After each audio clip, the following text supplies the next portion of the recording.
I'm so glad you can hear me. My computer decided about 3 seconds ago to go. I was like, really? That always happens. Man. Never fails.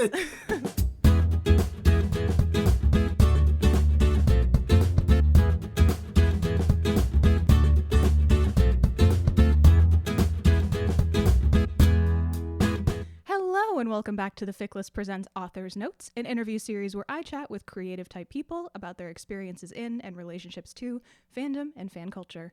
My name is Erin, and you may know me as one co-host of the Fic List podcast, or that girl you see on TikTok sometimes when your FYP sends you jokes about fan fiction. I am a 22-year veteran of the fandom trenches and a former professional arts administrator with an interest in bridging the gaps between creators and fandom.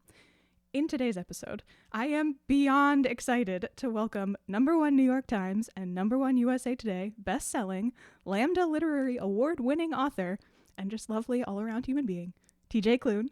Hi, TJ. Hello. I'm glad that you kept my bio that short because the more cool stuff that happens to me, the more my publisher wants to add it to my bio. And so when they're starting to read my bio, it sounds like I'm bragging, and I'm like, stop. Just seriously, Stop. I'm TJ Klune, and I write books. That's really all you need to know. That's all you need to know. And I'm gay as balls. I think that should be your bio. It'd be like, writes books. It should be my bio, right? Writes books, gay as balls. Love it. Funny enough, my first question is, would you like to further introduce yourself? Yeah. So I am TJ Klune. I am gay as balls.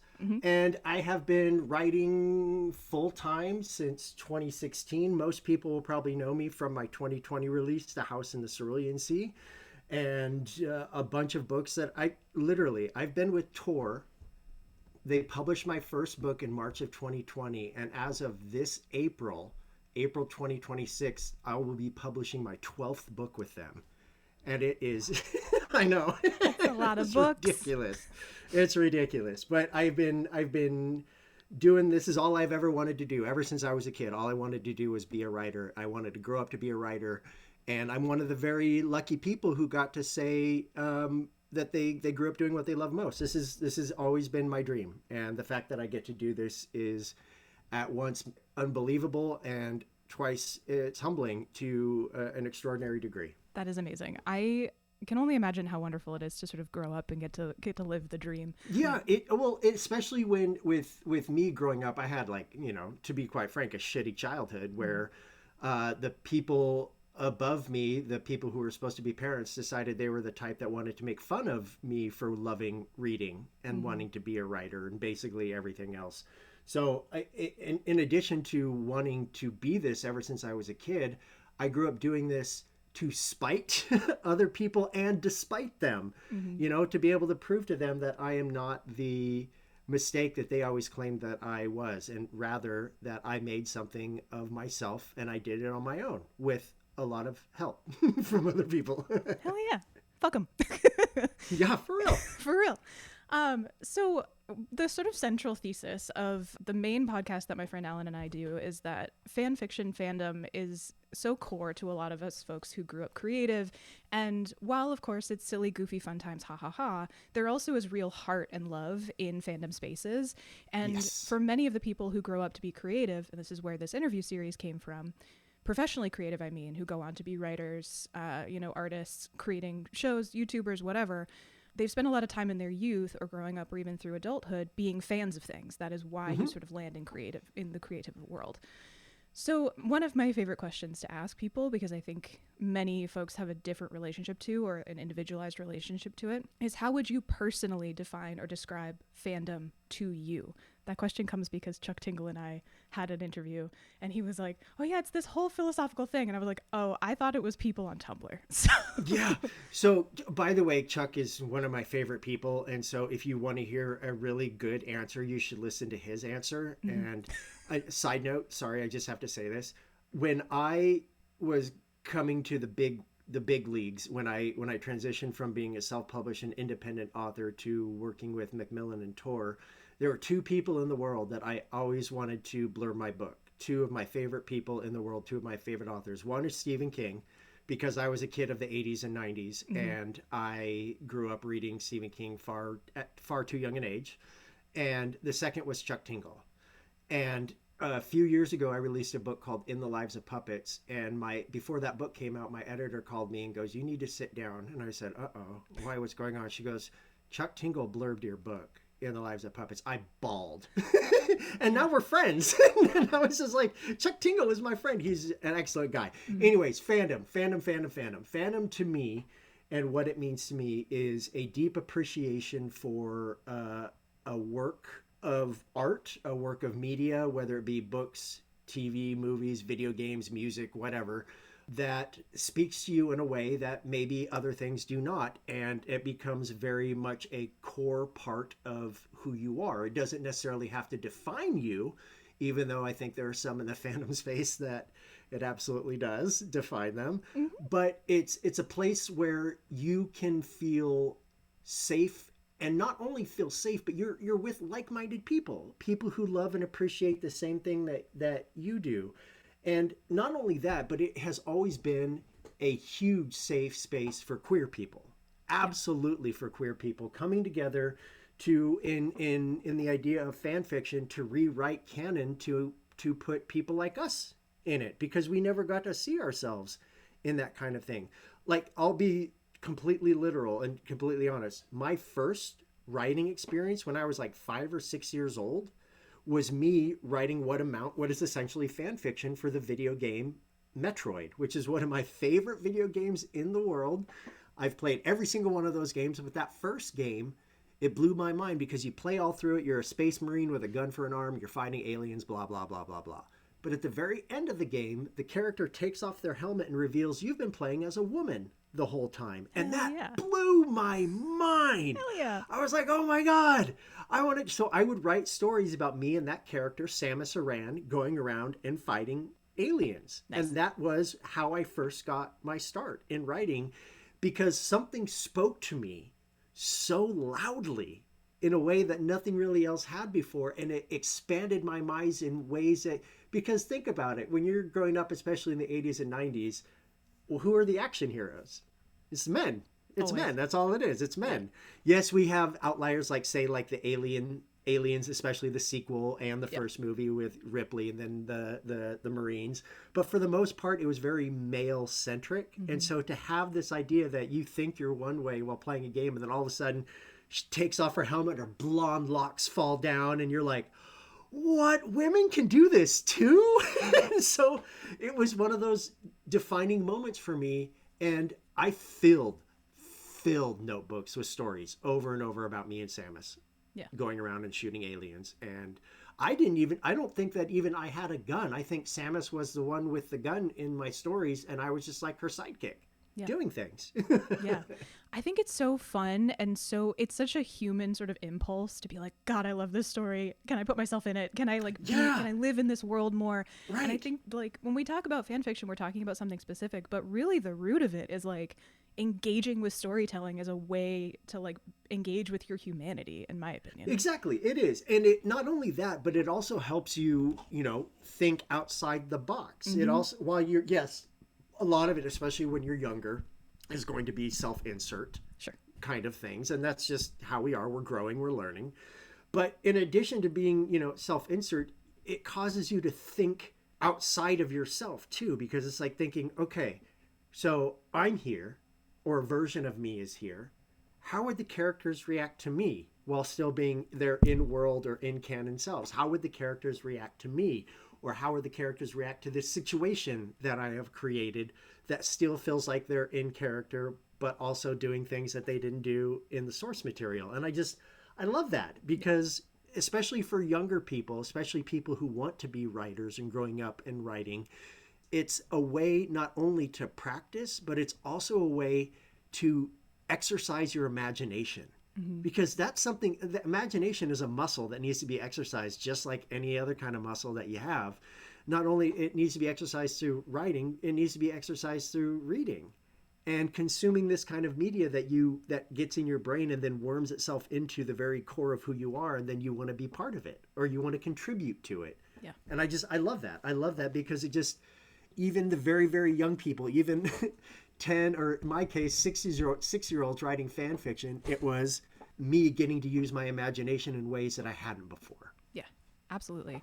And I think too, like helps you develop your sense of empathy and understanding and relating to other people who may not share your life experiences. Like I don't necessarily know how many experiences I share with an alien who's going through life with a gun for a hand, but boy, does it push you to expand your worldview to think about that, and like then think about, after you learn their gender perhaps, that like, wow, what has their life been like, having to hide, or think questions like that, where it's like you think about those things. Right, because, obviously I could go with the analog that, yes, Samus was hiding who she was throughout the entirety of the game for that last shock moment, and it's not lost on me that I was at that point getting ready to hide who I was, because I knew I was gay by the time I was 10 years old.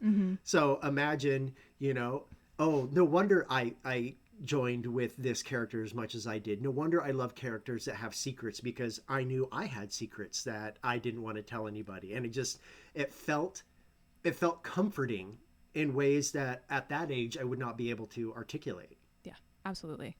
So speaking of that, one of my questions I wanted to talk to you about, quoting specifically your website biography, quote, "Being queer yourself, you believe it's important, now more than ever, to have accurate, positive queer representation in stories." I'm queer as hell. I agree. Yeah. I totally agree. Side note, was sitting through Stranger Things finale the other night. Oh my God. And I was like, I'm so glad I'm going to talk to TJ Klune and feel better about life. Yeah, look, man, it wasn't as bad as Game of Thrones, but geez, I kept thinking as the season went on, and especially when I was sitting in the finale, and like kind of spoilers for the finale, I guess, when they're like beating the big bad, and then they beat the big bad, and I realized there's still an hour left. I was like, oh no, is this the Lord of the Rings Return of the King ending? And it was it's just, look, I'm sorry, I got distracted now with Stranger Things, because when that show first came out, that first season to me was a perfect season of television. It's so good. It was wonderful. It was small scale. Well, not small scale. There were still big things happening, but it felt very personal. Yes. And then by the time you get to season 5, and the main character is an actress or a kid who's been in the background the whole time, and I'm like, I don't know who you are. What is this? And it's very strange. And at least it exists. It does, and boy, is there fan fiction about it. Yeah, no, I'm sure there is. Absolutely there is. I mean, if a piece of media exists, guarantee you go to AO3, you will find something about it on there. Did I write one where Eddie lives? Sure. Oh, hell yeah, dude. Yeah, of course. Hell yeah. So when I was publishing my young adult series, The Extraordinaries, that has fan fiction in that, and to make myself feel like I was contributing to the fandom space, I made an anonymous AO3 account and wrote a Finn and Poe one-shot that got kind of popular. And nobody knows it's me yet. Nobody has been able to find the story and point out that it's me yet. Okay. Yeah. Chances are high I've read it. Yeah. That's amazing. Only time I've done that. Yeah, no, that's so fun, actually. I had a whole other series of questions, and now I just want to talk about that, because that's so fun. One of the things that I did actually read The Extraordinaries heading into this interview. I hadn't picked that one up yet. Actually, I listened to the audiobook on my way home from Christmas, but oh my God, thank you, Leslie Hoopla. Yeah, truly wonderful audiobook experience for a 10-hour drive back from New England.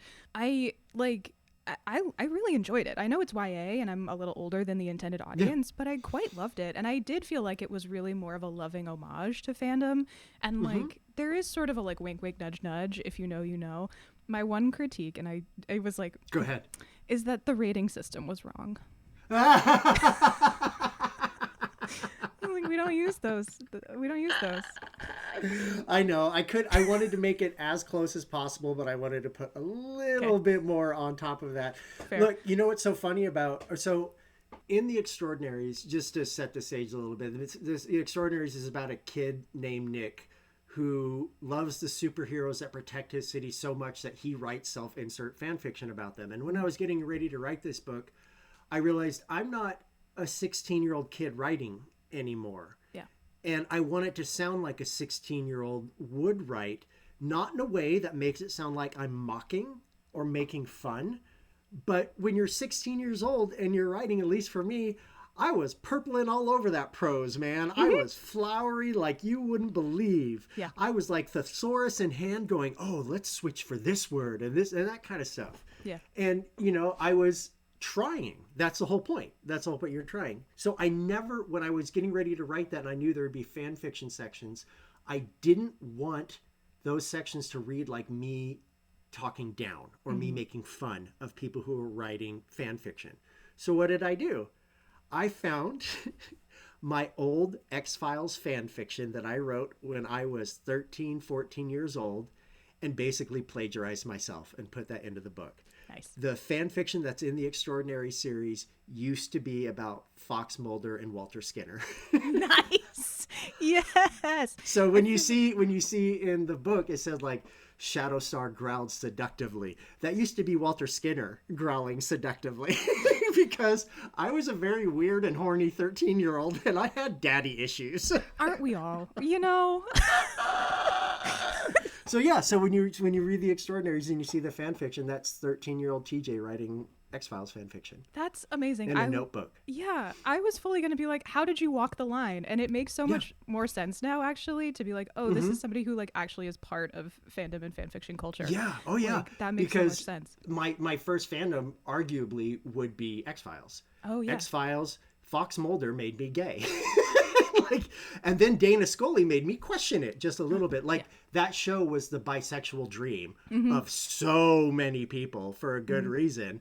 But that was the first time that because I like weird, I like scary. I've always loved horror, everything like that. So when you got to have a show like that, that was so cool. And it's all the will they, won't they between them. But then there's also Mulder and Skinner flirting, at least in my head. Yeah. They were flirting and everything like that. So yeah, so I was totally ensconced in that. And luckily I kept those notebooks. Yeah. So I could use them later, like almost 30 years later, to write a story about a kid who was 16 and writes fan fiction. Remind me to not throw out any of my old fan fiction from when I was 13, just in case. No, you shouldn't. You know what? My whole thing is I hear authors a lot who are in fandom space before they became published and they delete their old stories. Yeah. Not necessarily because they're republishing them, you know, as fan fiction with the serial numbers filed off or whatever. But they just delete all of it because they're like, I don't, and I'm like, you don't want to do that. At least print them and save them because you never know. One day you look back on those and maybe something will come of it. Maybe you'll be wanting to write fan fiction again, or maybe you can just look back and see how much you've grown as a writer. Yeah, totally. Yeah, never delete your old fan fictions, man. I never have, and I never will. But I was like, good. It's worth noting as a reminder to myself not to do that in any sort of fit of whatever. So The Extraordinaries was such a delightful sort of thing to listen to. And I guess one of my sort of things that I appreciated about it is that not only with regards to the fandom aspect of things, but also with Nick and his ADHD and trying to like navigate life after loss, all of those things. It was fun, but it never fell into being untrue or like stereotypical or caricature of somebody going through that. And I feel like... Yeah, or frivolous. Or frivolous, yeah. That's a good word for it. Because I know when I read comedy, because comedy is very, very subjective. What's funny to one person is not going to be funny to another. There's people who adore Nick and think he's the funniest character ever, than people who find him absolutely grating. And that's absolutely a fair read because, look, me as an ADHD person, I know how that feels. There are people who know me and love me for who I am, and then there's people who I'm too much for. And that has always been the case, and that's totally fine. I get that. What I love about Nick and his ADHD is essentially he takes a journey that a lot of people with ADHD have, myself included, where when you are young, it makes you feel like queerness. It makes you feel othered. It makes you feel different. It makes you feel like you can't relate to your peers in any specific kind of way because you are, in essence, different. You are othered. And for a long time, when I was a kid, I thought myself broken. That was part of my persona, but that it was a broken part of who I was. And as I've gotten older, I've realized that's not the case, man. That is absolutely not the case. As Nick says in the book, we're not broken. We just have something a little extra. And that's what I love about Nick's journey is that at the beginning of the book, he does not like his ADHD. He does not like that. But through the course of the first book and then the second and the third, we see Nick not come around or do a pivot. We see Nick gradually begin to appreciate himself more and his contributions and what he's capable of. Nick, like most kids, young people with ADHD, tests boundaries and limits. And sometimes he crosses those boundaries and those limits. But what I love about him is he takes them, he may be an idiot sometimes, but he takes those as learning experiences, and maybe he'll make a similar mistake down the road, but I don't think it would be the exact same mistake, and it'll never be with maliciousness or intent. Yeah. And that's what I love. That's what I love. I love Nick. I love Nick to pieces because I loved being able to put an ADHD queer kid at the center of a story, because we don't get to see that very often. And unfortunately, if we do see it, sometimes it reads like the ADHD is something that needs to be cured. And that really bums me out when I read that, because again, we are not broken. We don't need to be fixed. Yeah. Like tomorrow, if they came out and said, we have a cure for ADHD, you just have to take this pill and everything, I would never do that, ever. Ever, because this is who I'm supposed to be. I fully resonate with that. And also, like, growing up ace, was so... Hey, yeah, I'm ace too. Hell yeah, dude. Hey.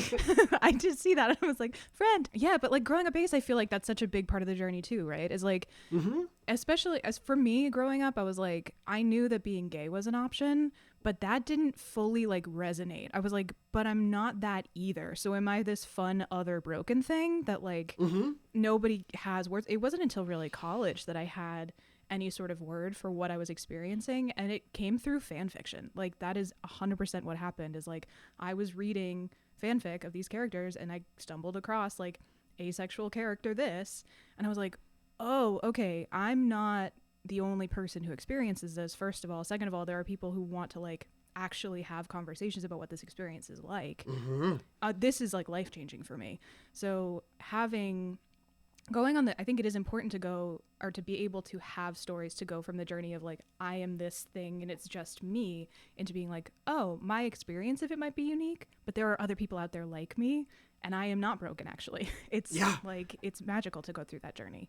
And you'll find, unfortunately, you will find some people, even in fandom space, who think people like that are broken and whatnot. Yeah. But more often, you will find the joy of acceptance.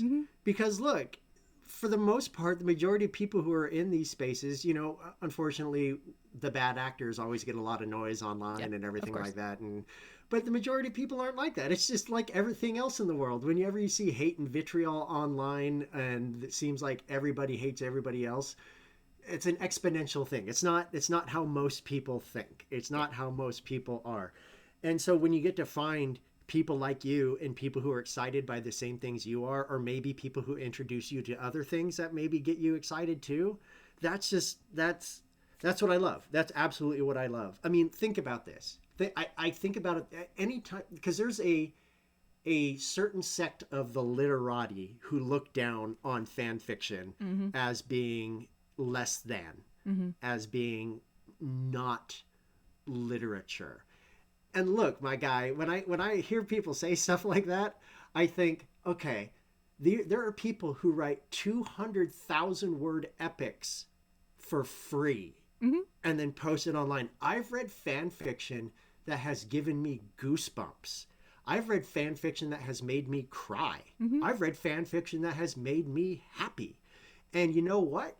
I've read some really crappy books published by traditional publishers that made me feel nothing. Yeah. And so I never understood the snootiness behind it, because if something is bringing people joy and it gives them exposure to other people from around the world and writing and all of this other stuff, why are we making fun of it? Why are we knocking it? Why are we trying to push against something that so many millions of people are involved in and are willing to do the work and not get paid for any of it? Yep. For any of it. Yes, we do hear the stories of people pulling their fan fiction and getting them published as blah, blah, blah, whatever.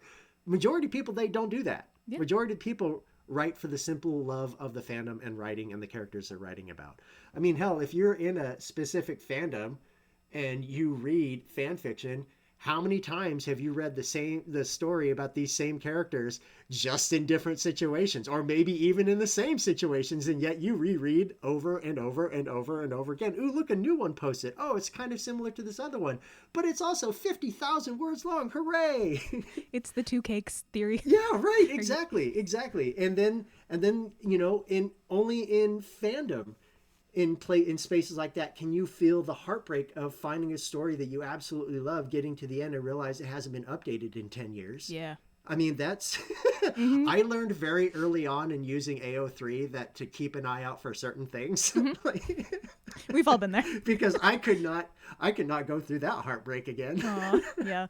It took me, so I got my AO3 account, it would have been 2014, like formal account. I'd been using it before then. I started on Quizilla. It's a whole thing. I've been doing this my whole life. But I remember sort of early on just not understanding the filter system, because so much of AO3 was like structured so well and specifically, but I had been coming from the lawless lands of, other things, that I just didn't really know how to use the filters for a long time. So until very recently, I did not filter out unfinished works. So there are so many works in my life that I'm like, oh yeah, like what about that beautiful thing? And obviously a bunch of times it's like, oh man, like it's never. Yeah, right. Even recently, there was a FinPo AU that had been dormant for like 10 years, like a long time. And they started posting again. And I was like, oh, you're back. One of my best friends in the world is a published author. She doesn't really do publishing anymore, but she used to be a big fanfic writer in a certain fandom, and she stopped posting on one story, like the biggest story in this fandom. She stopped posting like 7 years ago, and then just last month, she was like, "Oh shit, I have a new idea," and so she wrote and then posted it again, and the comments were insane. Yeah. It is one of the life's most rare and greatest joys to be like, oh, it's back. To get that notification. Yeah. And you see the title and you're like, oh, no way. Right. And No. Are you telling me there's more? And of course, like it's paused again. Like I have no idea if there's going to be more. But yeah, absolutely. You read the 100 or 10,000 words that they put in there, and then you're like, oh no. Yeah. You're like, well, this was. What's gonna? I guess I'll just have to start rereading it from the beginning again. Pretty much. Yeah. You go back. You're like, what did happen in the previous chapter? Right. I was in a very different season in life when I read that. Yeah, no, that's so fun though. So I guess one of the things that I'm curious about is like, at what point in your transition from being like a writer who wrote for themselves into being a professional writer did you decide that not only you were going to be explicit in your writing with writing queer and neurodivergent characters, but that you were also going to talk about it publicly? Because that's a choice I think everybody has to make at some point in their journey. Right. So in my first book came out with a small independent publisher in 2011. So the publishing industry, even though 2011 doesn't seem like that long ago, in the publishing world, it may as well have been decades, hundreds, thousands of years. Publishing is very different from what it used to be.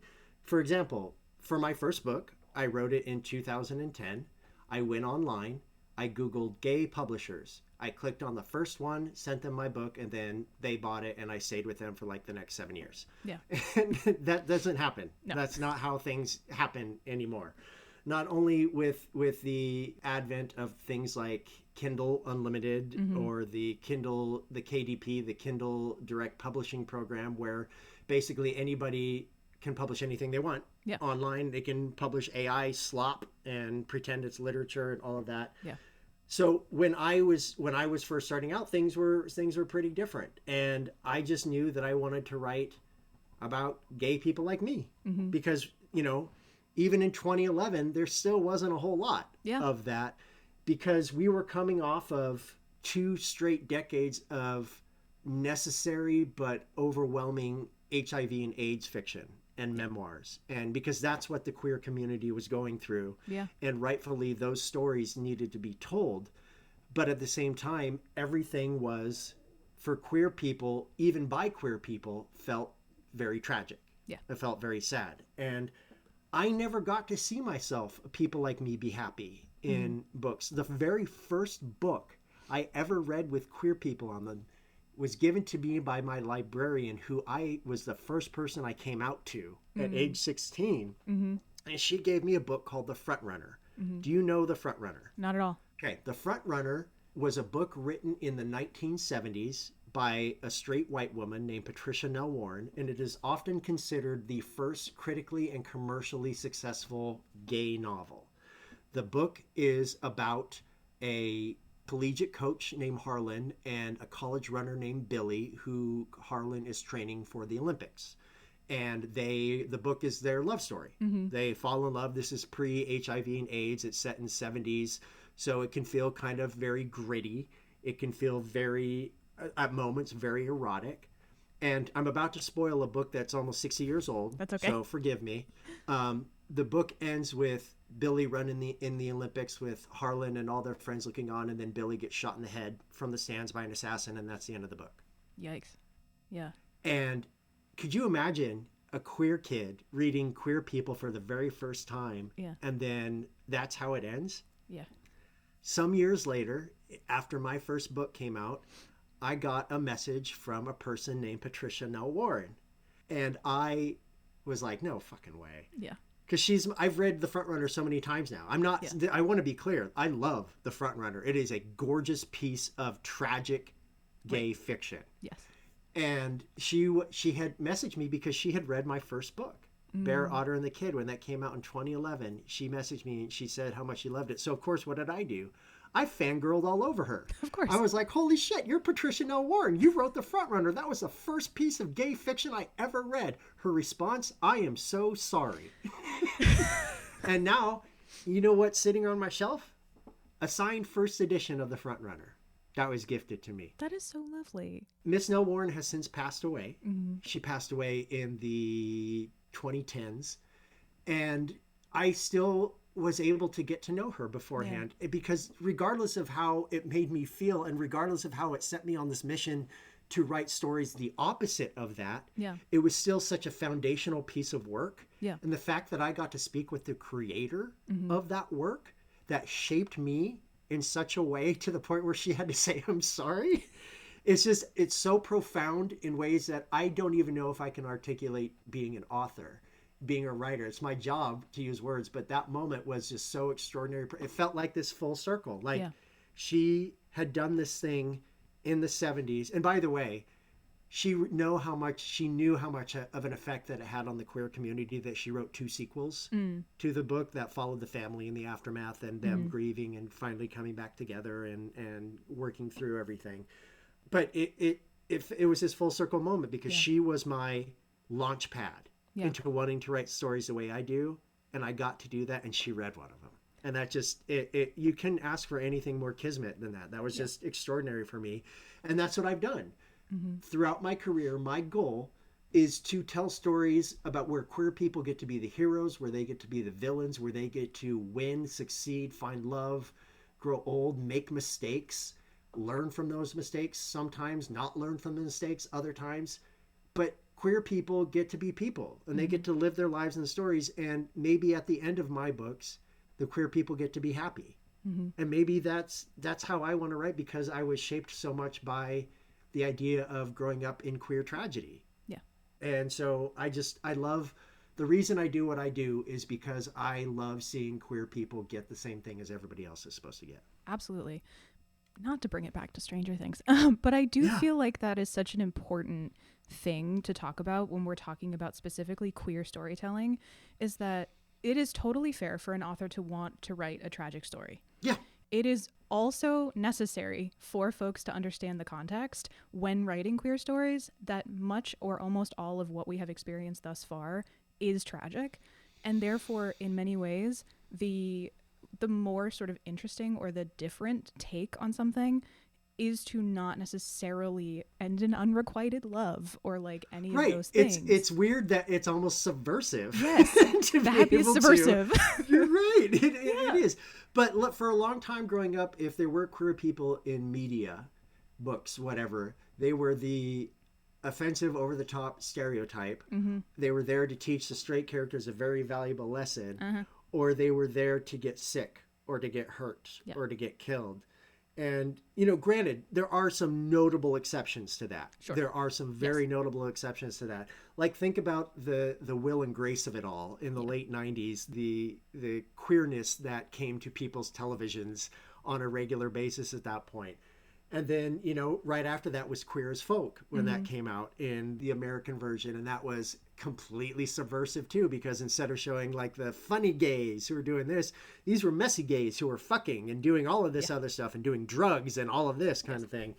And I love that we get to have that whole swath of humanity in us, because we're not going to be perfect. We're not these perfect little bite-sized twinks that you carry around in your purse. Yeah. But you know, we can also be big and brooding and scary and mean and all of this other.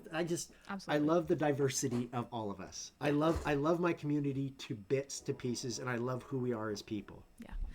Are there fandoms, stories, be they movie, TV, book, anything that you are geeking out on right now? Like, is there any story that you're just like in love with currently? So I could have said Stranger Things for a while.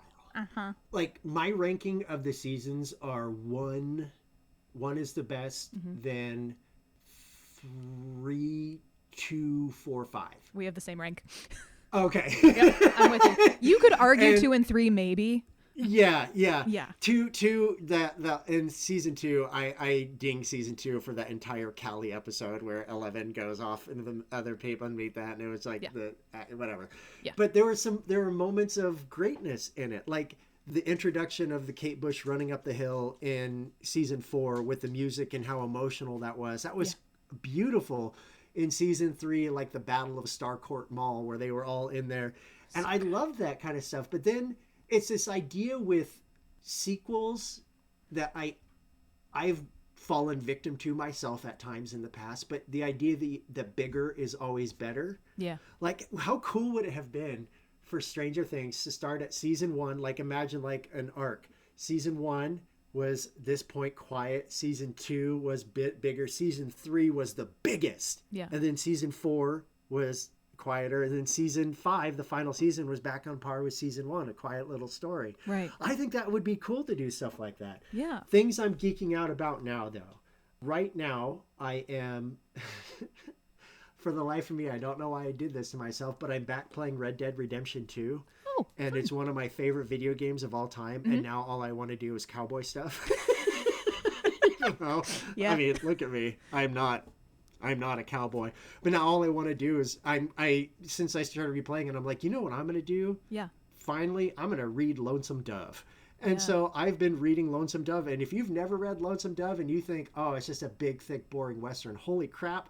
Because that's what I thought. Holy crap, was I wrong? Yay! The book is amazing. Nice. What other things have I been enjoying lately?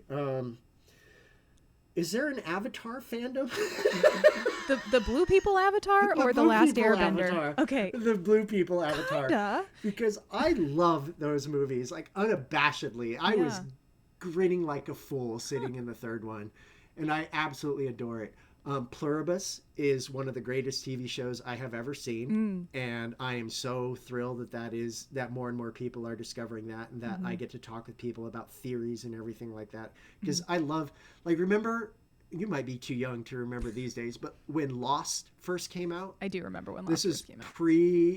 It was pre-social media and all of that, and I remember I had a job. I worked in a corporate office at the time, and every week we would come in after the episode, and our lunch breaks would just be sitting around talking about what Lost was and what Lost was going to be and what things. And I loved those moments. I thought we were going to have those kinds of moments with Stranger Things, the final season. Yeah. It was kind of like, no, we're not going to do that. I think, to be honest with you, I think they kind of cut themselves off at the knees with the drop schedule. And I know what they were trying to do was get 3 months of subscription money out of people. Yeah. But the drops released in the time of year when people are off work. So like or at least it's like, I did not have time to like go in with my coworkers and be like, did you watch the first volume? Whatever. Yeah. And we didn't really talk about it. So all of the speculation or all of the talking that happened, for me at least, was online. And I was like, okay, like this is fine. And then and what happens online, everybody gets really cynical really, really fast. Really fast. And you know what? We were right. So I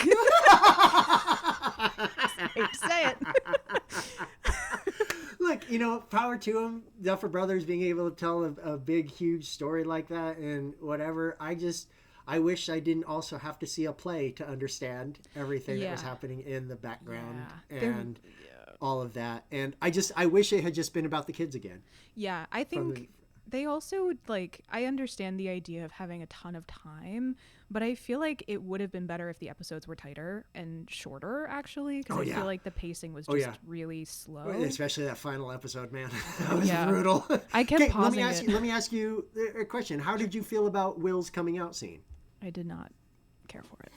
I really struggled with it because I was sitting there with my mom, and I have the experience of coming out to my mother, right? So I've been in that space. I felt like it became a public forum situation when it should have been a deeply personal and profound moment, probably with between his him mom. And his mother. Yeah, with him and between Joyce. him and his mother, when he's like, I need to tell you something, and I was like, okay, cool. And then he's like, no, I need to tell everyone. And I was like, no, gay. Stop. It felt remarkably inauthentic. I was like, even point. if they had just left it with the conversations between Will and Robin, that would have been great. That would have been great because you could have seen Will, and then at the very end, Mike telling his story about who Will would grow up to be and everything like that. That could have been something profound there. But then we had to have a PSA. It felt very after school special. That's exactly what I was going to say. Did a queer person read this? I don't think they did. And write it? I really don't think they did. I understand, and I'm glad, think about it though. We can be cynical queer people. Yes, we can. Yes. But on the flip side of that, I also think, maybe there's some queer kid in a rural area who got to see something like that, and that profoundly helped them. Sure. And who are we to say that was not great? Even, because yes, we have cynicism that comes with age. Mm-hmm. But when you're a queer person and maybe you don't get to see yourself, because guess what? In 2026, there are plenty of young queer people who live in areas that don't have access to the things like a lot of other people get. So for real. So I sometimes think that, well, maybe that mattered to one person. It didn't have to matter to me. Yeah. Because, and maybe I found it to be inauthentic, but maybe it mattered and gave the courage to the one person who needed it. And that's why it was important. Yeah, I think that But also, did it need to be that long? Totally. And that dancing around everything. Yeah, there were moments, and I think it's right. I think you're right to bring up have some temperance here. But I guess I just struggled with it too, because it's it didn't really pay off either. I understand that narratively what he was trying to do was that he wanted to have he needed to get rid of the things that shamed him so Vecna couldn't affect him anymore. Mm-hmm. But I was like, did he really? Because what he mostly just said is, I don't like girls, and everyone said cool, whatever. He never addressed really his feelings for Mike. He didn't own up to any, the painting never paid off. It just felt like they were okay, cool beans now, and then because I don't remember what season it was, and now this is a Stranger Things podcast. It is. This is what happens with my episodes. I don't remember what season it was. Maybe it was the season 4, but there's a scene where he and Mike are sitting in a van or a car, and Will is crying. That felt, I understood that kind of pain. Absolutely. Because when you're a queer kid, especially when you in a certain time, the chances of you having a crush or falling in love with a straight person is very high. Yeah. I don't know a queer person who has not gone through that kind of a situation where there's something that is unattainable, and not because of who you are but because of the fact that your sexuality is just different. Yeah. And that I understood that. So I got that, but yeah, the after school special, big coming out thing, and everybody was like, yeah, hooray. And I will say, I understand maybe it was not the time or place, but this is the 80s. Yeah. And HIV and AIDS is huge. Mm-hmm. That's decimating the world. And that was never mentioned. Not even once. And I understand maybe you don't want to equate that with gay and everything like that. Yeah. But it was very whitewashed for the masses. Yeah, I would agree. I feel like we have to move away from Stranger Things. Okay. Otherwise, we're going to do this for 3 hours, and I would love to do that with you, but you said you had to stop. Stranger Things, a podcast, yes. We'll do a recap. We'll do a rewatch podcast in 3 years. Oh my God, for real. I would absolutely do that and be like, oh, I was right. It's fine. So I feel like we should at least take a few minutes to talk about your new book, which I have not read. So yeah, I don't know nobody really has yet. Nobody has read it. But it comes out in April, correct? Yes. That's It so is. exciting. And you know, it's so funny because we were just talking about like tragedy and queer people not getting joy and hope and all of that kind of stuff. My new book is called We Burn So Bright, and within the very first page, you know that by the end, the world will end. Yeah. That's the point of this book. This book is called We Burn So Bright and is about two men, both in their 70s, who have been together for 40 years. And after the announcement is made that a black hole is coming for our galaxy and Earth within a certain set of time, they have to fulfill a final task. So they get in their old ancient RV and drive from Maine to Washington State to meet certain people or to fulfill their final task. And each chapter, each of the 7 chapters is a different meeting with different kinds of people. Because I wanted to write a series of almost like vignettes that were connected by a larger theme. And I wanted to try to expand on who I am as a writer. So not only is this the shortest novel I've ever written, but it's also, I think, the most human. Because I think, even though the words are never mentioned in this book, I don't know that this book could have ever been written without having gone through the pandemic. And I think the pandemic broke something in a lot of us that has yet to be repaired, and I don't know if it ever will be repaired. So I remember thinking, how would when we saw how people reacted through the pandemic, both the good and the horrifying. Yeah. And I wondered, imagine that was turned up to 11. What would it be like? How would people react knowing the world was going to end? Right. No matter what. There's no going back. There's no, oh, the black hole has been defeated. That's not how space works. Yeah. But how would people react? No, and I realized that it would be probably close to the same thing, that there would be people who would be horrible. Yeah. But then there would be people who are trying to do their best. Yeah. Trying to make it through each and every single day. People living and loving and laughing, even at the face of everything that's coming. And I often say, I don't like people. I love humanity, but I just don't like people, because people are cruel and mean and rude and vicious. But humanity gave us music and dancing and art and books and all of this wonderful things. So I wanted to write about the duality of that. And so that's what We Burn So Bright is about. And I cannot wait for people to meet Don and Rodney. I love the fact that I get to publish a novel about queer men in their 70s, getting to be the heroes of their stories. Because I think that a lot of times people forget that journeys are not just for young people. Especially when we're reading queer fiction. A lot of queer fiction is centered around teens or people in their 20s finding love. And then that's the end of the story. Or coming out books that are, while vital and necessary, treat that coming out like that's the be all and end all, as if anybody you meet for the rest of your life isn't someone that you're potentially going to have to come out to. Right. That's how the world works. And so I love the fact that I get to have 2 older queer men as the leads of this story, and we get to follow their journey to the end. Yeah. And a lot of people might say, well, TJ, didn't you just talk about how you wanted happiness for all your queer characters? Happiness comes in many different forms. Sometimes completing that one final thing that you've set out to do brings you the joy, even in the face of something as life-altering as the world ending. Yeah. And I think that we sometimes put positivity to the point that it becomes toxic on a pedestal. And I want to show that there are so many different kinds of happy endings. Yeah. And we should get to live all of them. That's what queer people should get. Yeah, that is so beautiful. And I think it is so beautiful to also focus on an older queer couple, since we lost so many folks who never got to be older queer folks.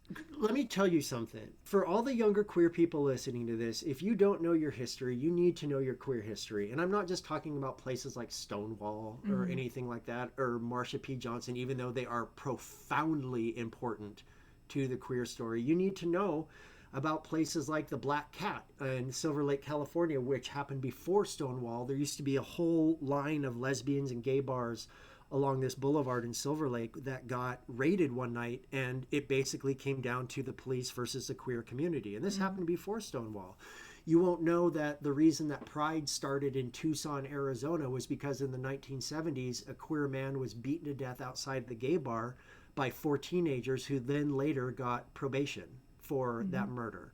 That's why Pride started in Tucson. We don't have an entire generation of queer men above us because Ronald Reagan allowed them to die in the 80s and the 90s.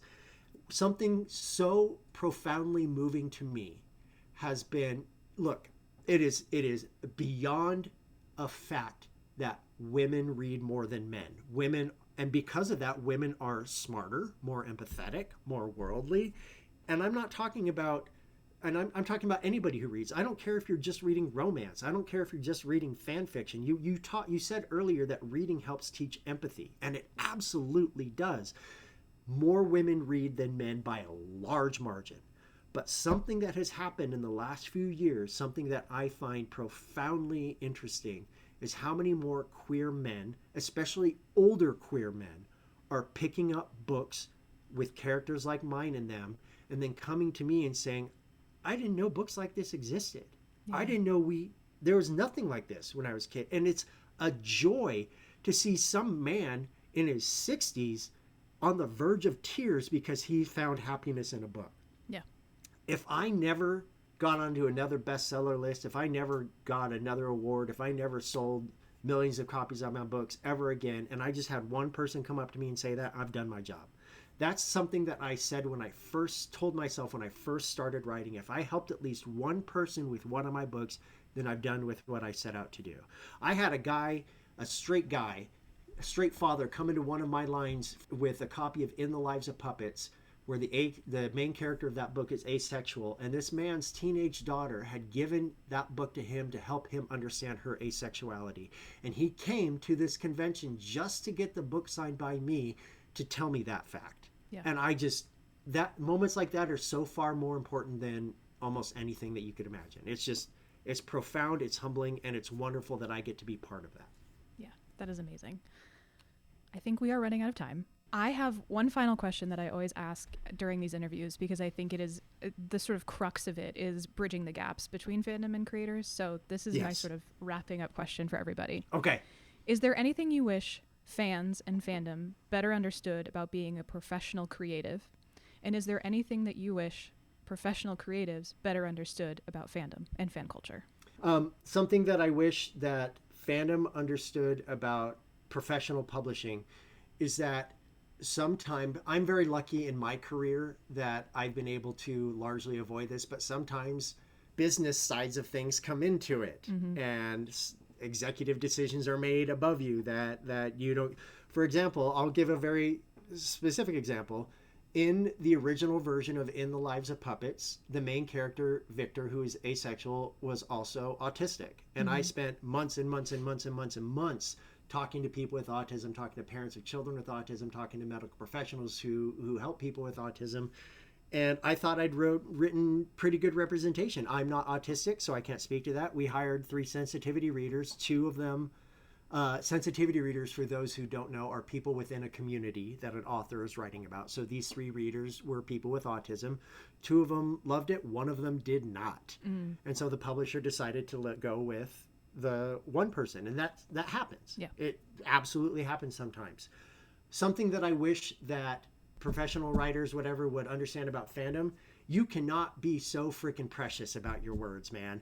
I'm talking about the Anne Rice of it all. I'm talking about the people who say, do not write fan fiction about my books. Do not make fan art of my books. Go to hell, man. Like, for real.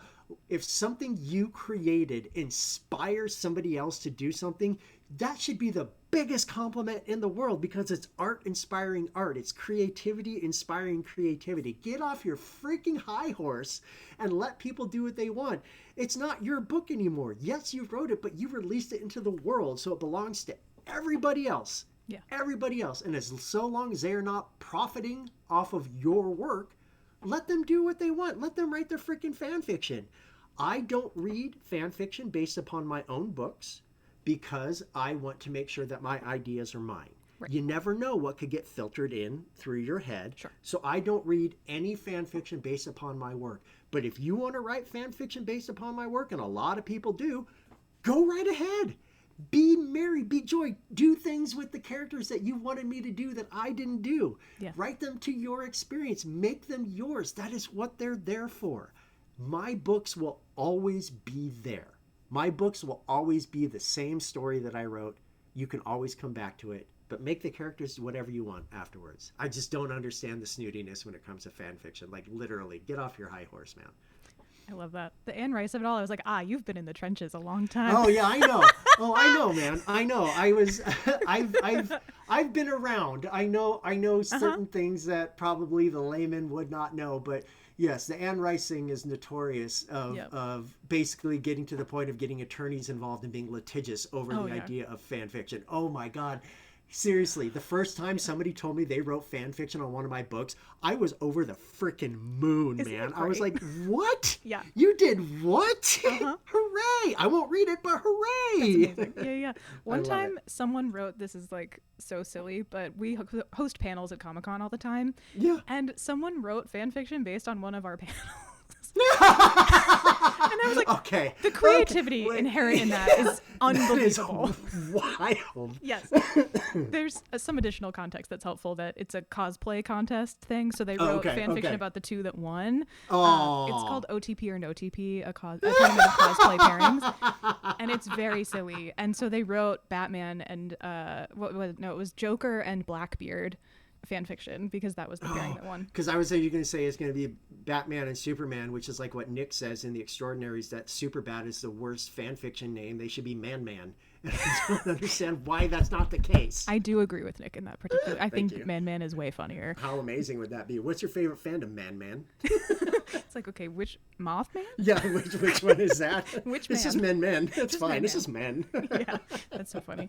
TJ, please, at any point, if you feel like talking about Stranger Things, about queer fiction, anything, I'm here. Yeah, this has been dude. so incredibly delightfully again. fun. Yeah, For real. And I encourage everyone to please go read TJ's books, and especially the new one. Remind the listeners of the title of the book. We Burn So Bright. It comes out April 28th, 2026, and it is going to break people's brains. And I'm very, very excited to see the reaction to it. I am genuinely so excited to read it. I am looking forward to it so much. And if you like the audio version of things, just know that Kurt Graves, who did Under the Whispering Door and he did my entire Green Creek series, is the narrator for this. And he did amazing. I love that. Shameless and unsponsored plug for Hoopla, your public library source for audiobooks. Dude. Yeah. So if you're an audiobook listener like I am, they will get it. Please consider using Libro.fm. Yes. Because they are remarkable when it comes to audios in their care of independent stores and everything like that. Like, look, I know Audible is easy and there's so many better programs to use, so many better things to use. So much. I actually completely deleted, and I don't have an Amazon account anymore. Like, my whole thing is gone. I have to because I'm the author and stuff. Yeah, I know. There are some people who have to, but I got rid of Audible, and anytime I do audiobooks, because I love listening to nonfiction audiobooks. It's how I learn and everything like that. So I go through my local library does it too, and then there's Libby, but Libro FM has been, not only have they been very kind to me in my career, they are just, I love everything about what they do, because quite literally we don't want monopolies when it comes to the kind of entertainment media that you consume. You want to be able to go to places that support independent creators and independent stores and libraries, and just try to expand your horizons rather than thinking Audible is the easiest to do. Please. Totally. Sometimes it's worth in most cases it's worth the extra effort to go find it. Oh, absolutely is. And once you get into the hang of it, you won't even think about going back. For sure. This has been so incredibly wonderful. Thank you so much. Thank you so much for having me and making this has been delightful, and I would love to come back. Thank you so much. Okay. And seriously, Thank was you. so kind. Okay, bye.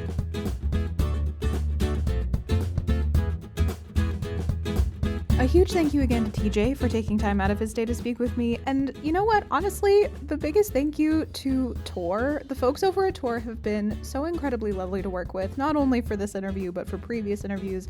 Anytime we've reached out to them, they've been so cool and wonderful. So thank you so much. And also, if you happen to run into any of those folks over at a Comic-Con or an industry event, tell them thank you for me, okay?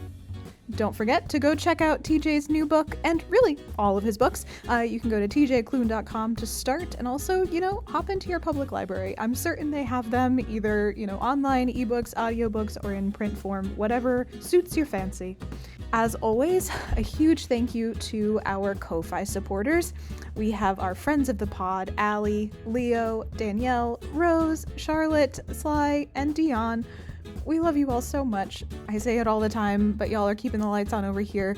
If you feel so inclined, please do check us out on ko-fi.com/thefficlist. You can donate as little as $1 a month or however much you want. It's meant to be sort of as you feel so led, and don't feel, obligated or anything like that. It's just something that we have up available if you'd like to.